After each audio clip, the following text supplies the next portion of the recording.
Types of triggers and their effect on the nervous system. Triggers, in response to past trauma, set off a reaction in us, which can seem out of proportion to the original trigger. It is our baggage and our nervous system's reaction to our baggage that sets off these triggers. Find out more in this video. In your book, you have this graph, and it has different disorders in giving a nervous system explanation to each of them. And I wanted to just go through some of them and you to say what the nervous system is doing for each of these. Mm-hmm. So, anxiety disorder, is this the threat response being overreacted? Yeah, exactly. Now, this is just my body is responding as if the threat is greater than it is.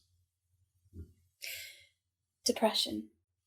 Well, freeze is one stage on from fight or flight. So in theory, freeze is where you get to when the threat is even greater, or the threat has gone on for so long that you've kind of given up being able to handle it. So depression you could reframe as being an even more exaggerated response to threat. ADHD or ADD. So ADHD or ADD, it typically is a diagnosis given to someone who doesn't seem to be able to engage with focusing and learning in the same way as other people. Now, if you were running away from a lion, I couldn't teach you Pythagoras' theorem, however good I was at teaching and however good you were at mathematics, because the brain is not in the place to receive information and learn. So it's quite possible that people with ADHD, their systems are tweaked, they're too triggered. OCD? Well, again, OCD is kind of like the conviction that the danger is apparent. I mean, think about these cliches like I turn off the oven 8 times. Why do I think the oven is on? Well, because my body is saying there's a great danger, there's a great danger, there's a great danger. So I go looking for it. And even when I've turned it off, I'm convinced it's still there. It's just dysregulation. Separation anxiety. Well, separation anxiety, if we haven't come to the place where we're really securely connected with ourselves, then we rely on another to regulate our nervous system. And so if you take away the other, then we take away the regulator of the nervous system, and then the nervous system becomes dysregulated. So the anxiety is caused by the real experience of separation being anticipated as one is becoming separated. I definitely think I have separation anxiety.